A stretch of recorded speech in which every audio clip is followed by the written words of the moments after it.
Hello and welcome back to our next lesson. So, in academia, you are often presented with data that you need to be able to analyze and report. Graphs and charts are powerful visual tools that represent data in a clear and concise manner. As you already know, at the end of this course, you'll be giving an oral presentation and you are going to be using visuals, to present data to support your arguments.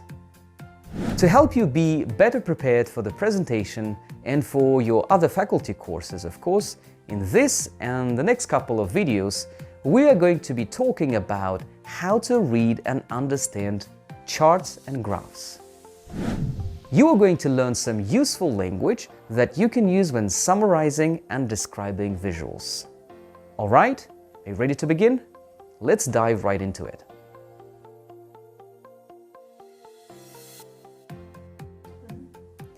Well, there are a few different types of charts and graphs. These are a line graph, a bar chart, and a pie chart. Of course, there are some other charts too, but for the purposes of this course, we're only going to deal with these three.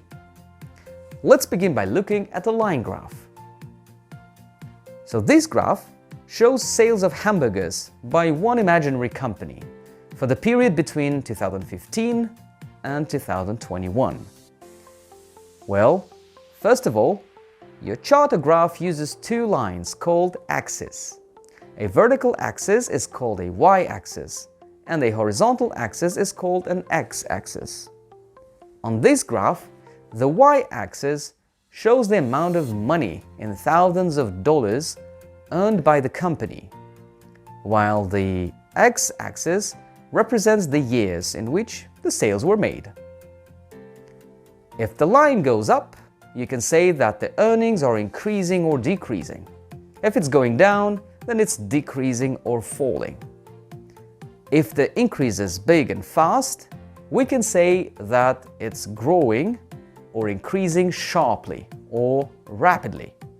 And if it's small and slow, we can say it's growing or increasing steadily or slowly. So here's a few ways we can use this in a sentence. The company saw a sharp decrease in sales. The sales increased steadily, or there was a steady growth in sales.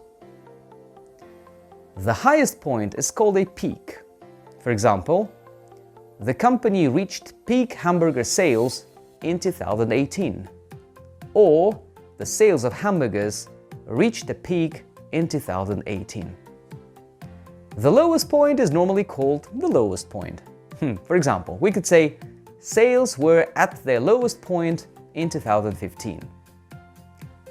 Another word we use is trend. Trend means a change or development in a general direction. A trend could be upward or downward. If the direction, is going up, then it's an upward trend. If it's going down, it's a downward trend. So here we can see that this graph indicates that there was an upward trend in sales until 2018, which was then followed by a sharp downward trend.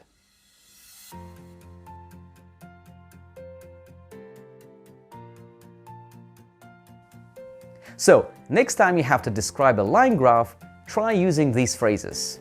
There's also a PDF document to supplement this video with more specific vocabulary to describe different trends. Make sure you give it a check before you move on to the next lesson.